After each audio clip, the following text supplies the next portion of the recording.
Vice Mayor, ako yung naging Vice Mayor din po nung araw eh. Ano po ang ano bang, yung, nung itayo po itong building in question, ano pong basis? Nagpasa kayo ng ordinansa? Nagpakita po muna yung aming city engineer ng plano at saka estimate.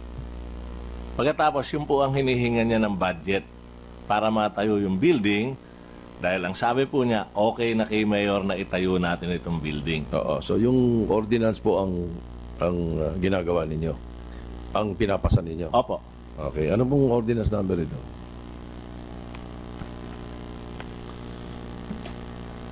Yung pong phase 1 is City Ordinance number 2007-A-015. Yan po yung phase 1. Ilang ordinansa po ang binasa ng City Council ninyo para matapos yung 5 phases? Hanggang sa 2 phase lang po ako, Senador.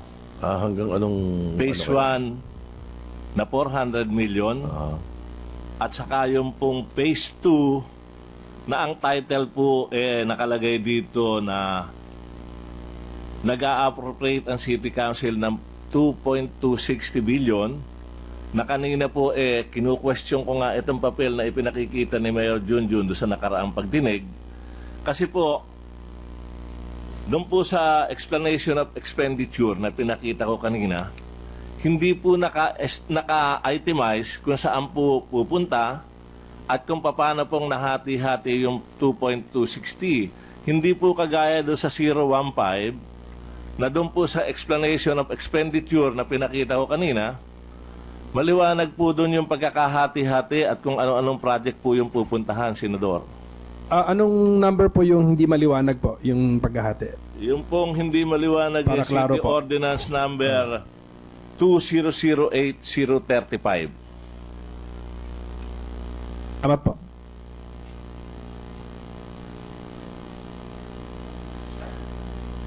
Totoo po ba na co-author kayo ng ordinansa?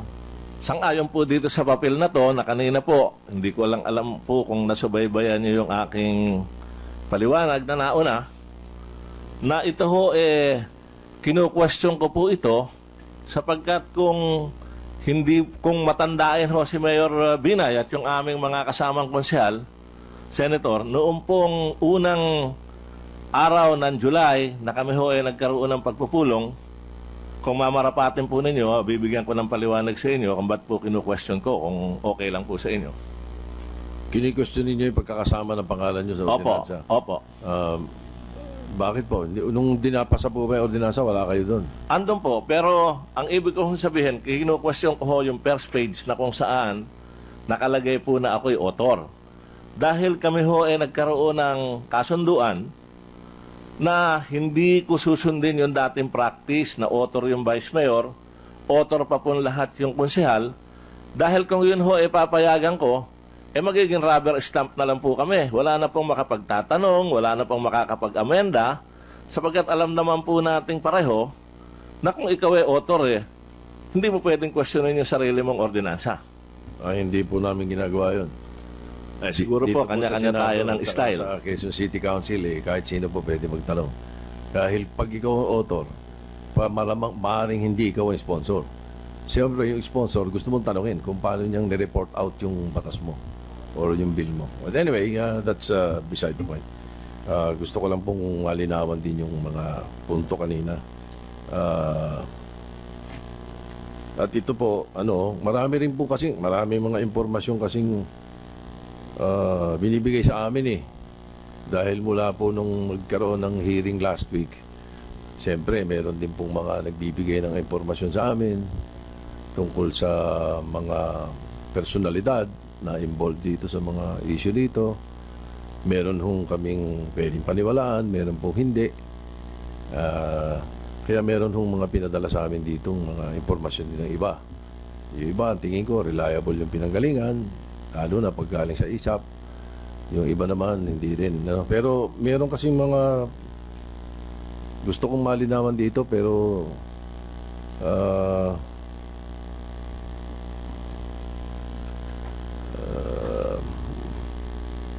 parliamentary ethics dictates that I don't ask them and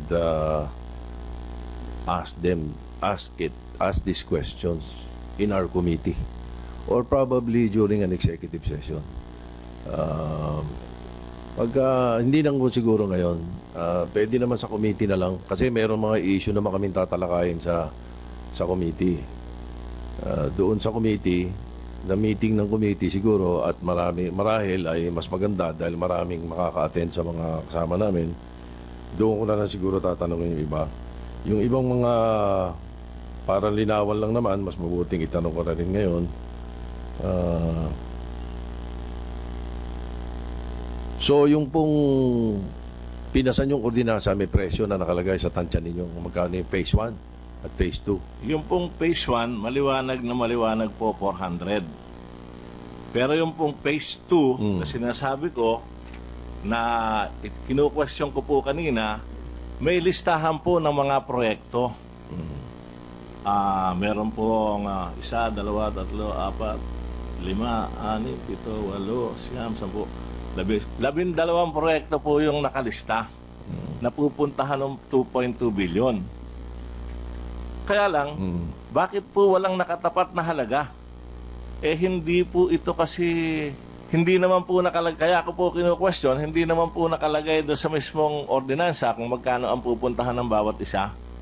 Kaya ko lang ho sinasabi yun dahil sino pa magdidetermine kung 1 million dito, 2 million dito, 3 million dito? Dapat po sana nakalagay po doon kung magkano po ang pupuntahan ng bawat isa. So, hindi nyo pinasa yung ordinansa dahil sa mga tanong nyo yan? Ipinasa po yung ordinansa na yon. Pinasa. Ang sinasabi ko lang po, kinu-question ko po yung ibang laman nun dahil madali naman pong magpalit Dahil ala naman na po kaming mahingin record sa City Hall Kaya ho namin hingin yun. Pwede ho natin isabihin na yung pagkakailangan. Okay. Sino po yung mga supplier ng tinayo na yun? Nung nag-umpisa na yun? Kilala niya? Wala naman po supplier Contract po yan, Senador. Nung gawin na, nung ginagawa na, inumpisa na? Wala. Wala po supplier dahil by contract po, Senador. Okay.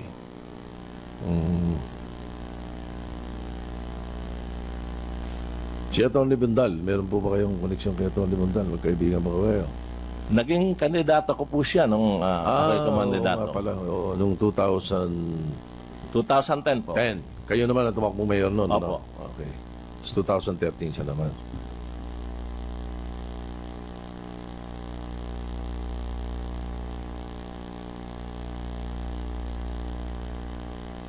Ano po ba negosyo niyo ngayon, Vice Mayor? Naalala ko nung minsan, interesado ko yung bilhin yung lupa ng pamilya namin sa Nueva Ecija. Hindi po ba? Tama po. Nagkita po tayo sa Makati City Hall. Hindi po ako ang interesado. Kayo po ang nagsabi sa akin na baka gusto kong bilhin yung lupa ninyo. Nililinaw ko lang po yung Senador kasi po, pag sinabi pong ako interesado... Hindi. Wala akong sinasabing... Hindi. Paano ba pagkakasabi ko? Sabi po nyo, interesado po ako. Ang sabi po ninyo, kinorek ko lang po yung interesado. Okay. Inaalok namin. Opo. Hindi naman ako nag-alok sa iyo, si Mark no?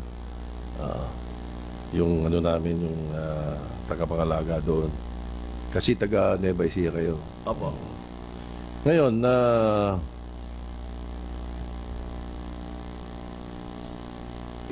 nung nakikita nyo yan, anong taon ito, itong ordinansan to? Nagsimula po ng 2007. 2007. So meron kayong nakitang hindi maganda sa mga laman ng ordinansa, tsaka sa pag imihingi kayo ng papeles, wala kayong nakuha.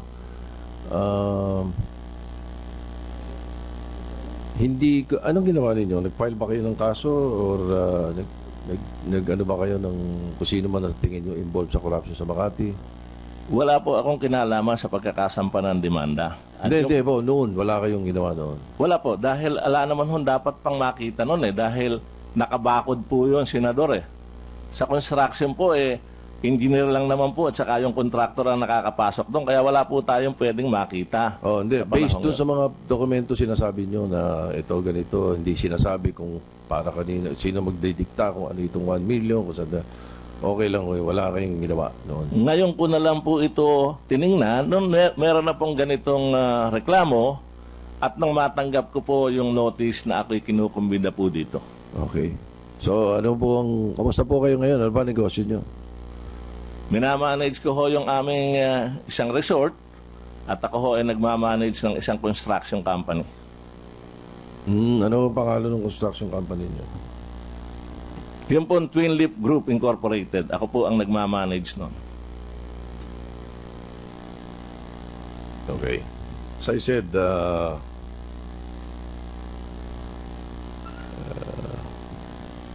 ethics dictate that I ask the other questions in the committee or in the executive session. No, I refuse to do that now. Hindi tayo ganun eh.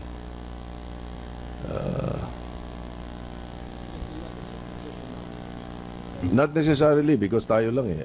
If I want